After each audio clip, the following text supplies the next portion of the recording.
All right, so introduction.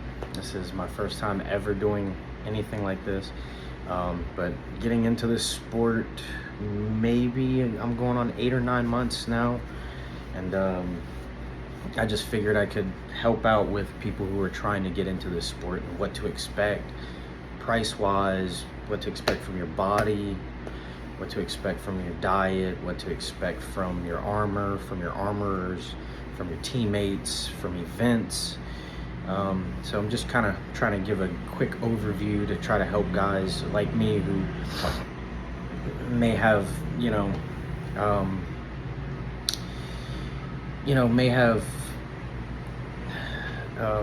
fears of getting into a sport like this. So instead of kind of going in it blindly, or, there's info on YouTube, as everybody has seen, but I just feel like a lot of it gets kind of lost. You don't really see the actual side of being a squire, starting off, in Buhurt, and what your team expects of you, what your goals are in a sport like this. So I'm going to do a quick introduction of the things that I've acquired so far in my 8 months of being in this sport. I didn't get serious about the armor aspect and the actual fighting of it. Most of it, you'll start out in soft kits, learn footwork, learning striking. I took Bikini Kali when I was in high school, so I already knew a little bit of, manipulating of weapons and things like that. But just to give a quick introduction, so this is Buhurt.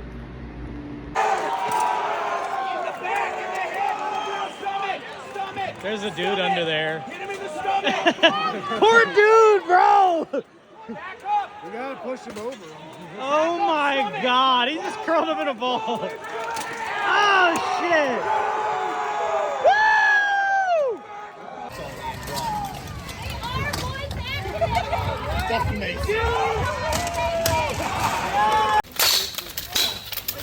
15.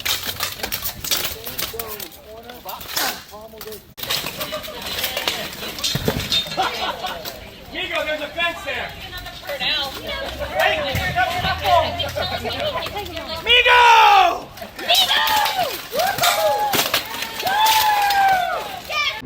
And so what you just saw was mainly exhibition fights. Some of the footage that I put in there is from Carnage 2026, but a lot of it is just exhibition fights from what a lot of teams would call their beer league.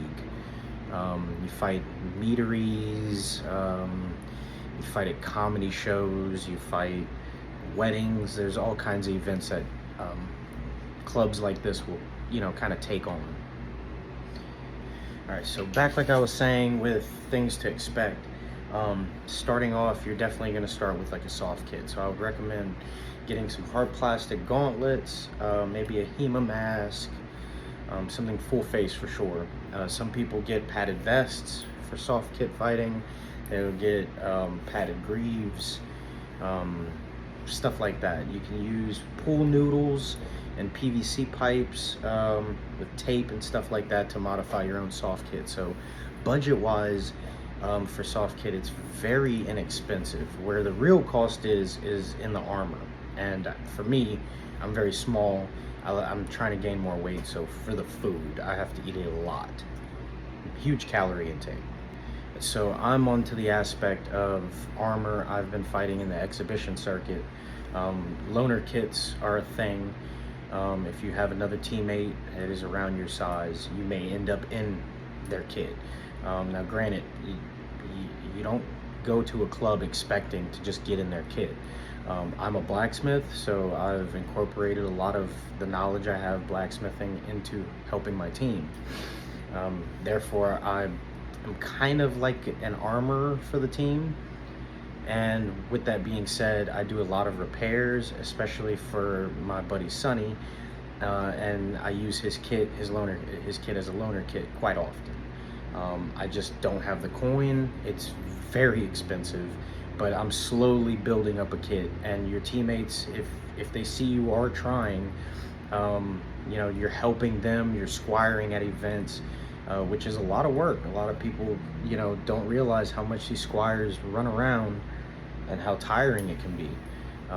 You're constantly having to check straps, check guys' weapons, check on guys, give them oxygen, water, make sure that they're snacking in between.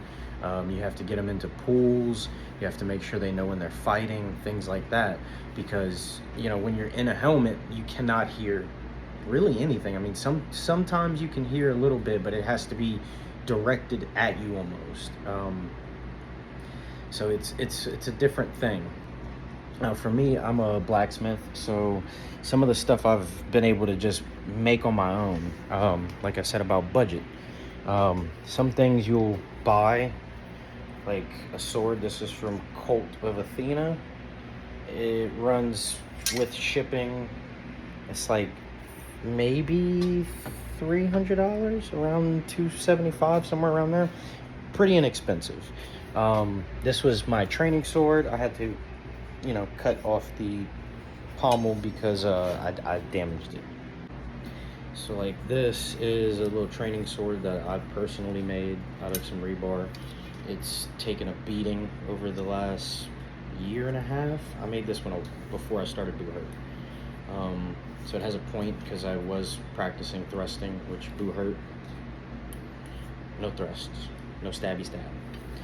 So with that being said, this was a good sword for me to start off, like getting the feel for using blades and such like that. So, you know, if you have a skill set, you can utilize it. If you're a carpenter, your teammates may need halves and stuff like that. You can use that to your advantage, basically, to, you know, help out. And what I mean by to your advantage is the more you help out with other people, the more they're willing to help you.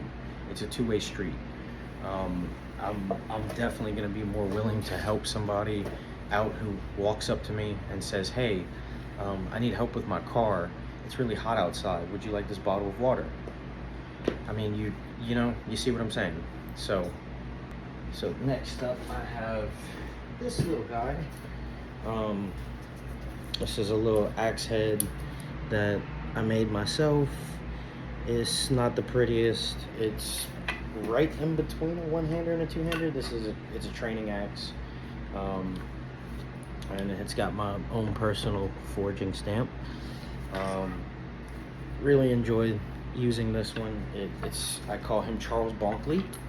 And with axes, you can do some pretty cool stuff.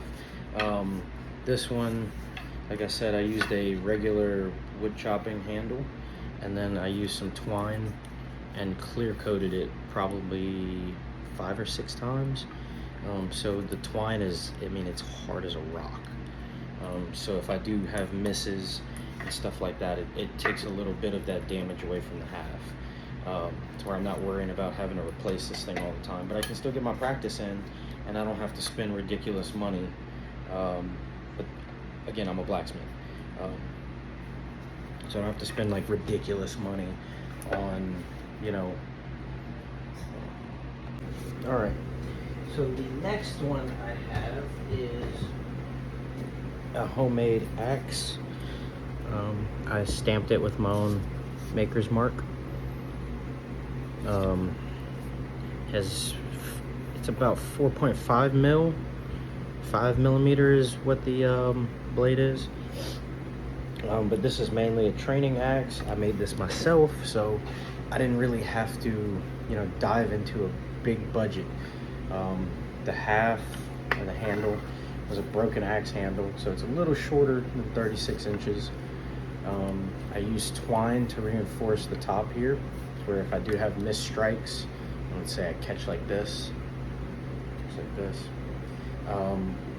it doesn't damage the half too much. I planned on wrapping this with tape, but I personally like the look of natural wood or stained wood, so that it's, like I said, training axe. So this was done on a budget as well. Axes, weapons can get pretty expensive, especially the big pole axes. Long swords can be kind of pricey. Arming swords can be pricey if you don't know where to shop. There's many places where you can find arming swords for relatively inexpensive. I'd say Purple Heart Armory is one, Cult of Athena is one.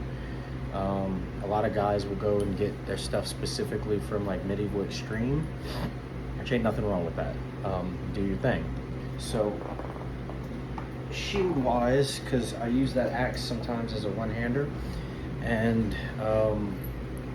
team captain lets me sometimes borrow an arming sword, so I made a shield. I call this one my Sassy Lion.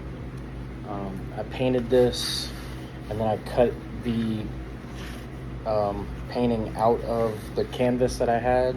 I stitched it into some burlap, and then I quadruple layered the burlap, used some dyed rawhide and just some wood. You can actually kind of see the like where I bought it from.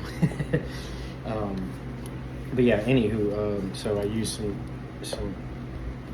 made some straps. This can be configured into an X strap in the back, and then I clear coated the whole thing many times, like a lot of times. So it's pretty strong. It's been through many fights. The gauntlet tears up the inside, but not enough to care about. Yeah, so I saved money on making my own shield. I also have a little punching shield that I made as well. This one right here, another tiny one. Same concept. Drilled through it, twined it, clear coated it. This one is just done with I think triple layered canvas instead of the burlap. And I like to paint things. So as I said, I know budget is definitely a big thing for most people, especially trying to get into a hobby, a sport. So first thing I got, and it's used, but the first thing I got was this little lobster tail mount here. If I'm wearing like we have a Loner titanium brig, if I wear that one, I can put the lobster tail underneath, and I have added spine protection and neck protection. I think the rules just changed where half gorgets like this are still useful, but they really want you to have something protecting your entire, completely wrapping your neck, just to prevent accidents. So this was one of my first purchases, used, so it wasn't taken care of, so it has some spotting and pitting, some rust, but I try to keep it clean, and it still does its job. My most important thing that I started off with was this, my English cross. So we just had an event, my chainmail got busted. Closed face helms, they're solid, so they don't have maintenance like an English cross, a kettle, Eastern kettles, your nasals. There's quite a few helms that are going to run a lot of chainmail on the face, because they have, like you can see here, this cage, and to hide the cage you run chainmail over it. The visibility is still pretty good. I'll pop it right there so you can kind of see. So you can still kind of get a profile of me, but it does kind of make the vision a little weird, but not terrible. It actually, I like English crosses or nasals, helmets like that aren't, I'm not a huge fan of wolf ribs just because of the way they look, but I love the breathability of a helm like this, but the maintenance, can't wait, fly. But with the maintenance of these, the number one thing you're going to run into is constantly having to fix chain. I try to protect my face, but some strikes are going to get through. There's just no ifs, ands, or buts. So I got this English cross. It's got some titanium plates in the Aventail. That one was also used, so I'm trying to get kit without spending a ridiculous amount of money. I personally just don't have the funds and the extra money, so I'm trying to do things on a budget, and so far it's going pretty well. I'm slowly building up a kit. I have bought a cheap Amazon gambeson, reinforced it in multiple spots. I had to sew in like arming points and stuff like that, but all in all, you can get in a sport like this if you're smart and if you pay attention to how you're spending and the things you can get away with and things you cannot get away with. You can cut slight corners here and there, but remember, alright, so the reason I said in that order is, now granted, everybody's different. Some people can get into the sport and buy all the armor off rip. More power to you. I just unfortunately don't have those funds. So for me, I wanted to not really slow myself down while purchasing armor. So I acquired a helm and mitts. We don't do fingerless, we do mitts. They provide a lot more adequate protection. Sometimes things can get through on the thumbs just because of the way the thumbs can articulate. So you can take some damage in the thumb. I broke this thumb at the Ren Fair this year. We had a longsword duel. I guess it kind of caught me at a weird angle. I think I was switching hands with the longsword and I got hit in the thumb. So it broke the base, but you take a lot less damage in mitts than you will in fingered gauntlets. So Buhurt does not allow fingered gauntlets, they're all mitts. The reason I like using or like purchasing the mitts first is so I can train. If I need to switch hands, I can get the feel of switching hands. I can get the feel of punching with mitts. I can get the feel of striking with mitts. I can flow with it. I mean, it's something that I don't really need a lot of stuff to still progress and get a feel for certain things. A lot of people, like I said, starting off, you're not going to have a ridiculous amount of money, so be smart about those purchases. And the helmet, a really good purchase as well, starting off, because your whole kit is going to be based off of that helmet. So once you get the helmet, if it is, let's say, a 14th century helm, then you're kind of stuck in the 14th century as far as your purchases are going to go for pauldrons or spaulders. If you can use brig or if you can use a cuirass, certain things like that. So I definitely say start mitts. Mitts are definitely a first because you get a feel for your weapons. You can still train. It's relatively inexpensive to start off with. They provide the most protection for your most important thing. You can't defend yourself or strike if you don't have hands. So I'd say gauntlets and then helm, and that push you in the direction of where your armor list needs to go. If you're going to be going towards, 15th century or Milanese armor from Italy, or if you're going for English European style armor, so that has a big factor to play into it as well. And with the helmet, you can actually get some training into, like mopping, sweeping. I know it sounds weird, but a lot of people have problems with restrictions of breathing and things being so close to your face. You can't hear so well inside of a helmet. You can't see as well as you normally would. Your peripheral vision is kind of gone. So some people, especially when you exert yourself, you end up experiencing something they call helmet horror. Don't be cheeky. But they experience helmet horror and people freak out. They want to rip out of the helmet and they just, get me out, get me out. I personally don't have that problem. I don't know if it's because I mainly fight in an English cross, so I can breathe and see pretty well. But I know that people with especially closed helms will have problems if you're not used to it. So getting a helmet, you can wear it and get yourself acclimated to being in kit. So one of my responsibilities as a squire is, because this is a loaner kit, you do not return people's stuff back super rusty. We fought yesterday, or the day before yesterday, we fought in the rain, so the armor started rusting almost immediately.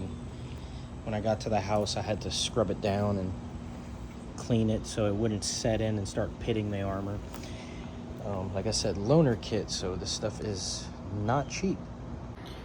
And if your teammates are gracious enough to allow you to use their stuff, treat it well. Don't be that guy who's just trying to just borrow everybody's stuff, abuse it. You're gonna get kicked off the team. People are not gonna want to be around you. No one's gonna want to let you loan things. Don't lose people's stuff. I mean, I shouldn't have to say that, but it does happen. And some people think that these clubs are being funded by somebody from the outside, and in most cases they are not. These are a group of individuals, male and female. In most cases, most teams have male and female teams. So it's people getting together on their own time, on their own dollars. So treat them and treat their equipment with respect, especially if they're showing you that from the moment you get there. I really appreciate you guys. This is my first video. If you have any type of, questions or anything like that, Buhurt is love. I appreciate you guys' time, and stay tuned. I'll have some more content.